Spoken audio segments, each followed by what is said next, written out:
Thank you very much. And one of my all-time favorite governors is right here, Greg. Thank you very much. Greg Abbott. Great job. I'm thrilled to be here in Crosby, Texas, with the incredible members of the International Union of Operating Engineers. I know you will.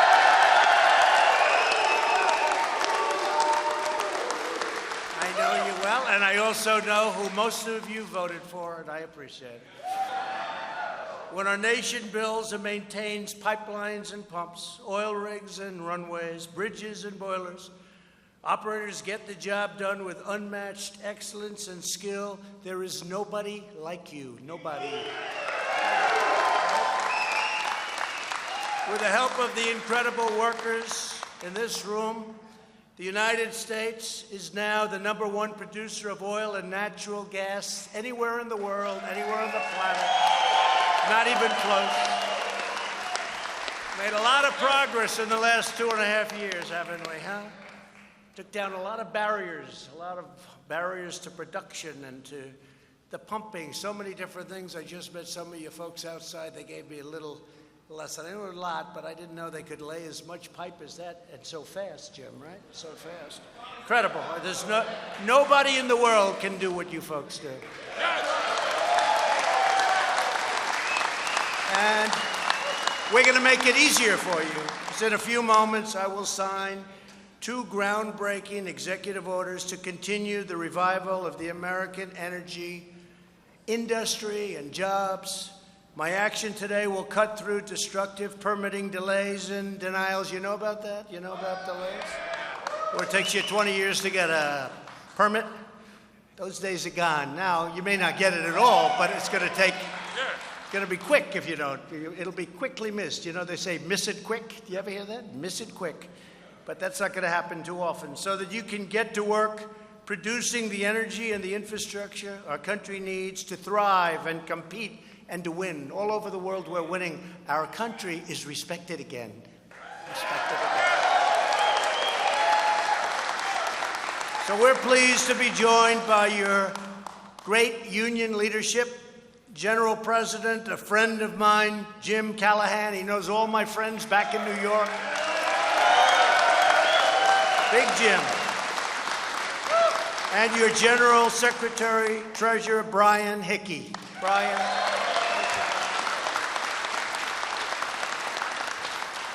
As I've said from day one, American labor will always have a friend in the White House. You know that. I've proven that. Jobs are at an all-time high in the history of our country. Unemployment is at a 51-year low. The unemployment in our country, and we will soon break the all-time record. African American, Asian American, Hispanic American, all-time historic lows. We're doing well. We're doing well. And we're going to keep it going because we believe in 2 fundamental rules: buy American and hire American. Okay? I introduced your great governor, Greg Abbott, and we love Greg. He's been so incredible in so many ways, and my friend, and his friend and my friend, Lieutenant Governor Dan Patrick. What a job he's done. Dan, thank you, Dan. Thank you, Dan. And his son is doing a fantastic job, too. Thank him for me, please. And Texas Attorney General, somebody that wins a lot of lawsuits on your behalf, Ken Paxton. Ken, thank you, Ken. And Deputy Secretary of Energy, Dan Briette. Dan, thank you, Dan. Thanks, Dan. Thank you. As well as Representatives Pete Olson, Randy Weber, and Brian Babbitt. Thank you, fellas. They help a lot, I'll tell you, those 3 guys. Thanks also to Texas Land Commissioner George P. Bush for being here. Where's George? Where is he? Come here, George. This is the only Bush that likes me. This is the only one. Come here, I want to meet you. He's a friend of my son, And he's a great guy. Truly, this is the Bush that got it right. Thank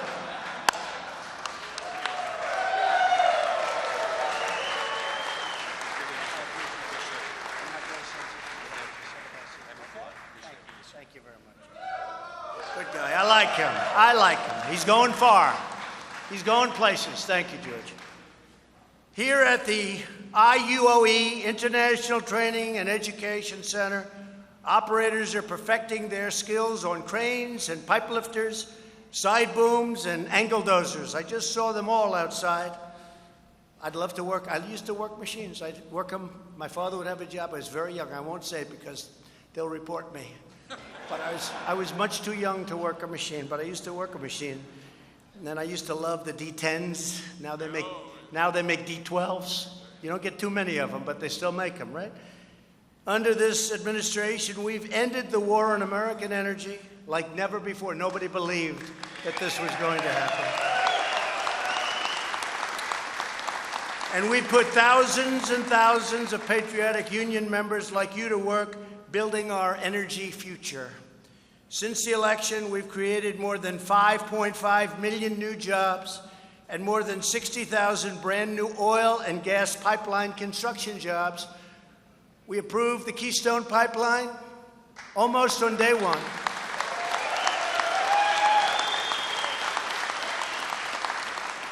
And we got the Dakota Access Pipeline out of a lot of trouble. They had built it, but they had a little problem. They had a river, and they didn't have that permit. I gave it to them. So we got that open. That was 40,000 jobs between the two of them. We withdrew the United States from the one-sided Paris Climate Accord, where you don't do any more drilling for oil and gas. That was going to cost us a lot of money. No more oil and gas with the Paris Accord. That's good for Paris, but that's not good for us, right? And we're replacing the previous administration's job-crushing Clean Power Plan and putting our miners back to work, and they're back to work all over the country. It's incredible what's happened with the miners and with steel. With steel. Right now, they're building many, many steel plants. All of them, Nucor, U.S. Steel. They're building many plants. They hadn't built a plant in 40 years. We finally opened ANWR in Alaska. I don't know if you like that. Yeah, you like that, Joe. You like that. A little competition. We've got to give them, George, we have to give them a little competition here, right? But that was something, I don't know if you know, that they've been trying to get that approved since Ronald Reagan. Ronald Reagan tried it. They all tried to get ANWR done. And I had it in a plan. I was close to getting it done. Then I didn't like somebody or something that somebody did. I said, let's take it out of the plan. Why should we do it? Then a friend of mine who's in the oil business called, unrelated, didn't have anything to do with it. He says, is it true that you're going to get ANWR? And I said, yeah, I can get it. I don't know. I think I'm not going to, though. They don't appreciate it. They don't appreciate it at all. He said, oh, that's too bad. Because, you know, everybody from Ronald Reagan all the way up to you couldn't get it done. I said, really? Oh, I called up. Put that back in the plan. You know, that was just a competitive thing, right? Put it back. So we put ANWR back, and that's one of the biggest in the world. So it's going to be something very special. A lot of you folks are going to be there. We've added more than 450 oil and gas rigs nationwide. And that number's going up very substantially and rapidly, right? Rapidly. Here in Texas, we've nearly doubled the number of land rigs, and crude oil production has reached a record high, highest in the history of Texas. And if I get you the pipelines, which I will, you know, they've been trying to get these pipelines. How many years, Governor? 10, 12, 15? How many? Too long. And we're going to try and do it in 6 months. Is that okay? We'll try. EPA. And that means jobs, jobs, jobs. And that's a lot of jobs, and it's a lot of additional product. It's a lot of stuff. At the same time, we're strongly protecting the environment. We have to protect the environment. The United States has among the very cleanest air and water developments in the world, and also we have the cleanest air and water, they say, in the world. We are the best, and you want that, and I want that. I want clean air and beautiful, crystal clean water, right? We want that.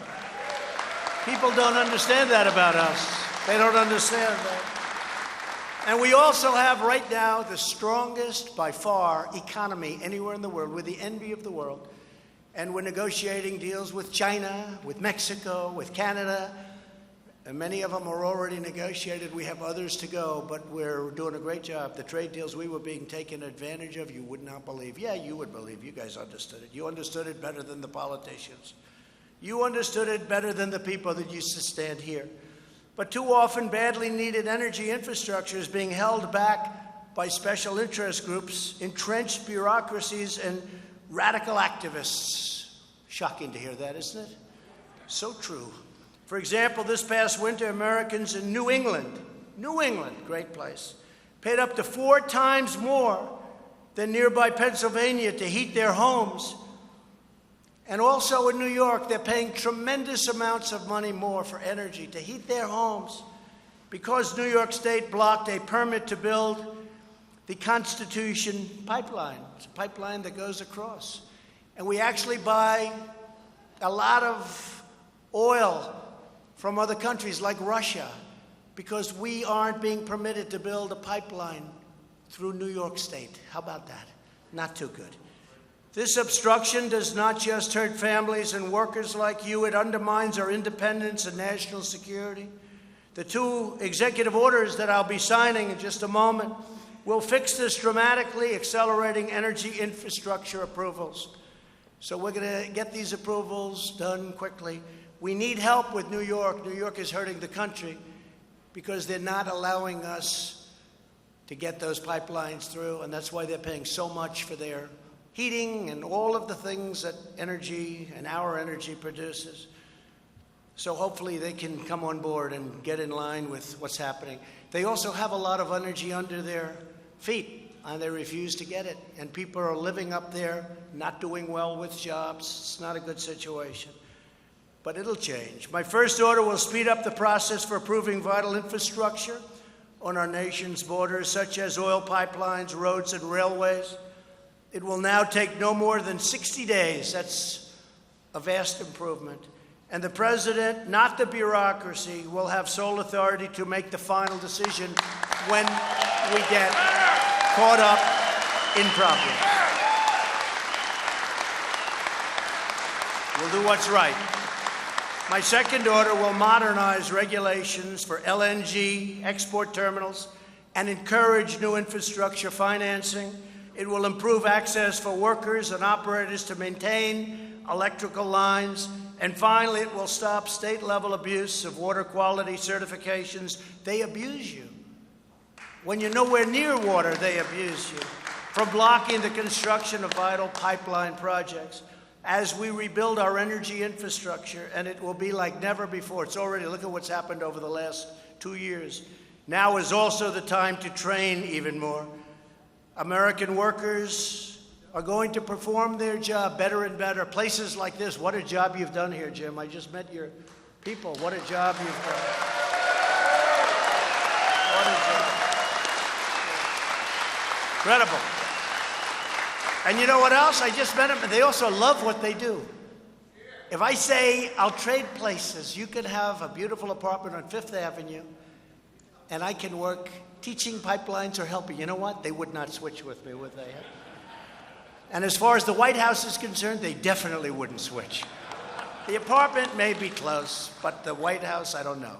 But we're having a good time. We're doing better. The country's never done like it's doing right now. Never had an economy like it. It's never done.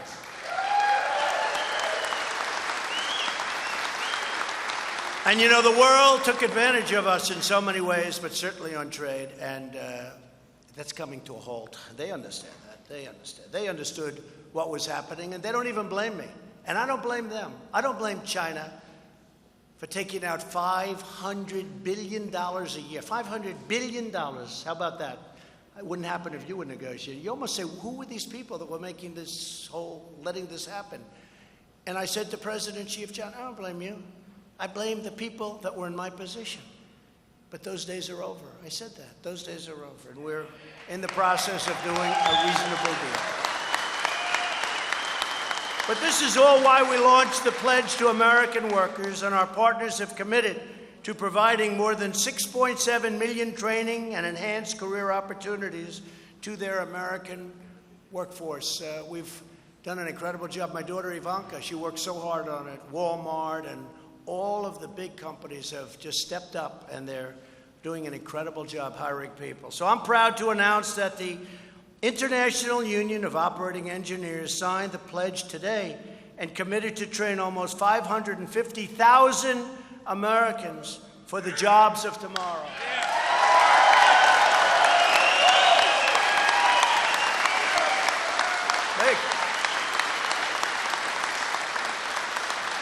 That's pretty good, Jim.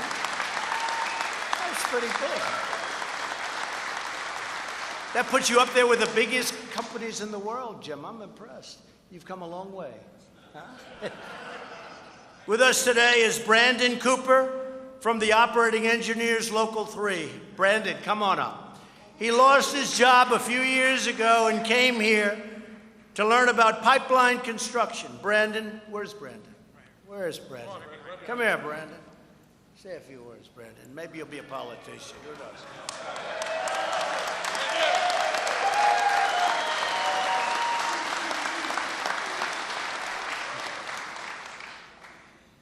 I've worked in construction for years. I've been a member of Local 3 of California for over a decade, doing utility work, grading, a little bit of everything. But I've never worked in a pipeline industry, and I need a training. You can't fake your way through things in this industry. You have got to produce or you're gone. A contractor will let you go at a drop of a hat if you're not making money. It's funny, the pipeline industry has a totally different language. Despite working in the industry for years, I didn't know the lingo. Their terminology is different than the rest of the industry. With the union, you have that opportunity to expand your skills. I didn't used to be proficient on all the equipment until I got in the union. Union training opportunities have given me a chance to better my operating engineer, making more money, building retirement, security, and having good health care. This opportunity at this International Training Center is going to pay my dividends. It has been a great experience. We appreciate what you're doing, President Trump, to grow this industry. Thank you.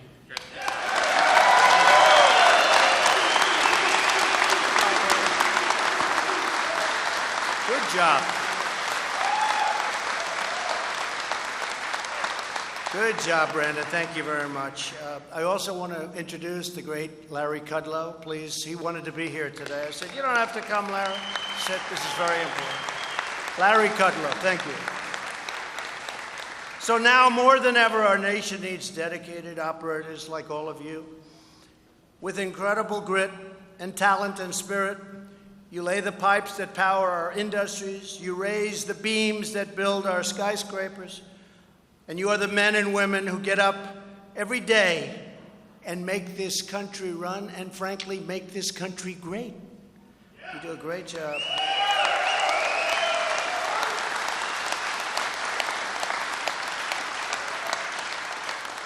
And what you understand better than anyone is you take pride in your work, and our nation will always take pride in you. We have great respect for the work you do, believe me. To all of the talented operating engineers, thank you for inviting me here today. Very special. I know so many in this world, as Jim learned in the plane. He got to be on Air Force One today. He was very proud.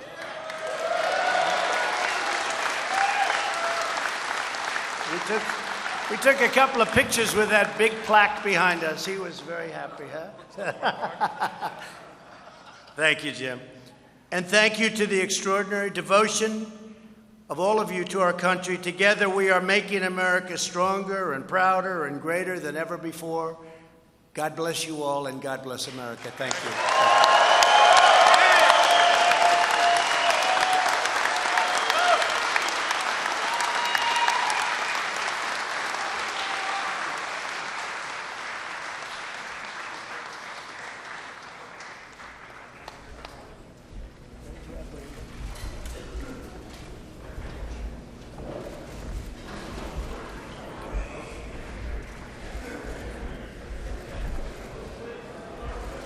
Should I sign it? Yeah.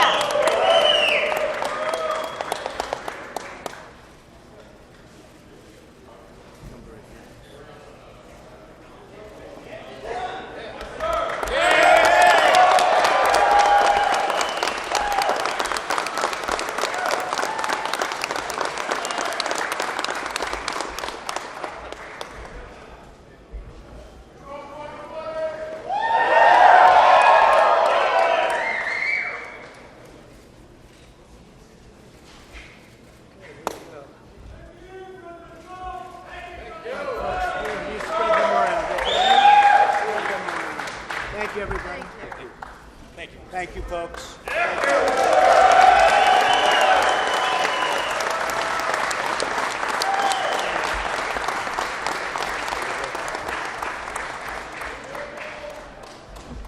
Bye, everybody. Thank you very much.